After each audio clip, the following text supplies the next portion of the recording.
Flash returned on Tuesday for its 4th season, and it definitely delivered a solid premiere in hopes for a more cheerful and mystery-filled season. Like always, be sure to subscribe for more videos on The Flash, along with videos on Arrow Season 6 and upcoming films from DC, Marvel, and Star Wars. So I'm going to give you what I liked about this episode, what I thought was okay, what I thought was bad, and then at the end I'm going to give you some things to think about for the future. Starting with the good, this episode is titled The Flash Reborn and definitely hits home with the concept of a fresh new start in terms of Barry's life. As described by himself at the end of the episode, he feels that all his mistakes and burdens have been erased due to his time in the Speed Force. This episode also hits home with some references to the very first episode, such as using the same location where Barry first trained and tested his powers with Star Labs to bring him home in this episode, and Barry waking up from his coma. Cisco even plays the same song that was playing when Barry woke up. There's also some lines that Barry repeated that he's actually said in the past, some of which I'll get to later. As for Grant Gustin, he sold his performance in this episode with his schizophrenic or dementia act, however you want to describe it.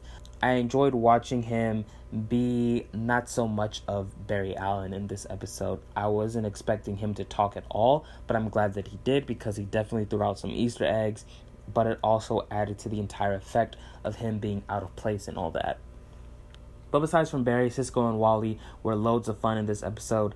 Cisco is back to being the comedian of the team, and it really helps now that the tone has been brought back to its Season 1 and Season 2 style. It's not where Cisco is the comedian factor of this season, but it's a dark season.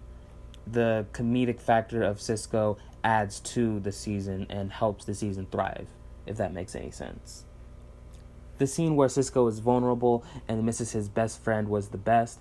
It's a side you don't see from Cisco too often, and I never really felt the impact as a viewer, but this one scene was the one that hit me in the feels. Then there's the other scenes that show Cisco wanting to get Barry out of the Speed Force, which makes that one scene in the end make so much more sense. He even stated that he's been trying to free Barry ever since the night he went into the Speed Force. Now, enough about what's good about this episode. I'm going to talk about something that I wasn't exactly on board for, and that was Iris. Now, I understand that she lost the love of her life, so she's become harsh and cold on everyone, but when she basically put Caitlyn in her place talking about I was like, damn girl, why you gotta do her like that? In other words, I didn't like seeing this side of Iris, but I understand why we had to see this side this time around. The other thing that relates to Iris is when she was kidnapped by the Samuroid and Joe runs over to Barry's cell and tells him that Iris is going to die. Once he said that Barry was back to normal, at least he snapped back to reality.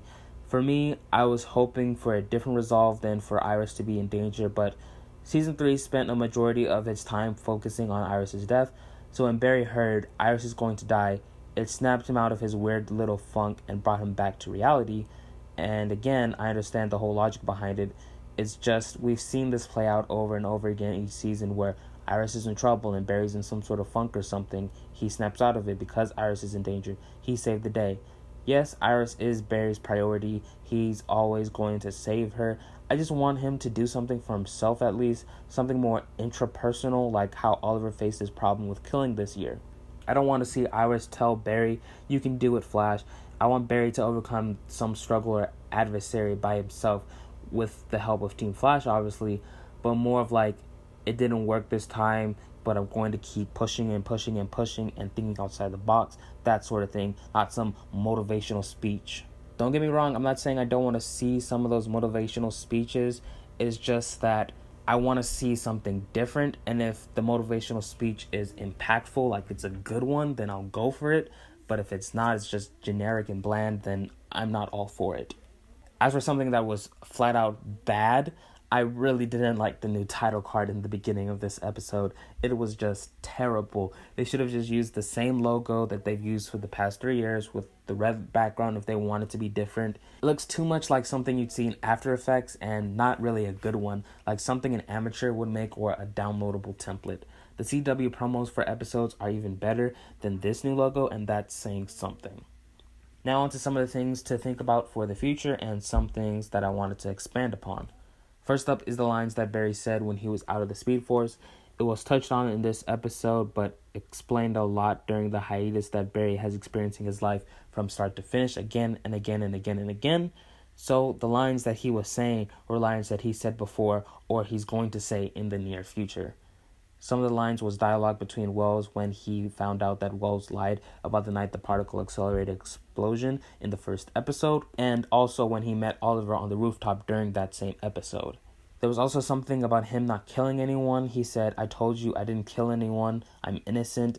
My first thoughts was that this was a Trial of the Flash Easter egg, but this could have been something that he said when the police were interrogating him when his mom died. But then I rewatched the episode and he said, "Your Honor, I'm innocent." Well, he mentioned "Your Honor." So this is like a court hearing or something. So this is definitely a Trial of the Flash Easter egg. He's also said that we're going to need more diapers, referring to his twin kids, Don and Dawn Allen, aka the Tornado Twins. These are all things that will happen in Barry's life, but we probably won't see happen on the show. I feel like we're more than likely to see the Trial of the Flash storyline play out just because this was teased way back in season 1 and already confirmed that everything Barry saw when he was running to the past were events that will happen in his lifetime. This scene where the samurai picks up Wally with his sword pays homage to this comic book cover. Also, Wally wore Barry's red suit, a nod to when Barry died during Crisis on Infinite Earths. He started wearing the red suit. Julian's absence was explained. He returned back to England. Caitlin is in a bit of a weird circumstance with her powers. She can still go Killer Frost, but only as like a defense mechanism if she's threatened or harmed. Then she loses control. So to me, the way I was watching it, the way that I interpreted it, it seems like she has some control, at least to be able to return back to Caitlin. It seemed like Caitlin was capable of turning back off the switch, but she couldn't stop Killer Frost from turning on the switch, if that makes any sense. And lastly, we got our first look at the Thinker and the Mechanic. The Mechanic was the one who built the Samuroid, and the Thinker was the one who, thought of the plan to bring the Flash back. The question is, why did the Thinker need Barry back? And does he know that Barry went into the Speed Force, or was he just aware that the Flash was gone like the entire city? My guess is the latter. And that is all for this video, but here's my question for you guys. What are your thoughts on this episode? Leave your thoughts down in the comments below, and be sure to answer this poll up above in the cards. Be sure to subscribe for more news and reviews on The Flash Season 4. Also give this video a thumbs up if you liked it. And other than that, my name is Jobi-Wan. May the Force be with you. Have a marvelous day from the LA to the DC.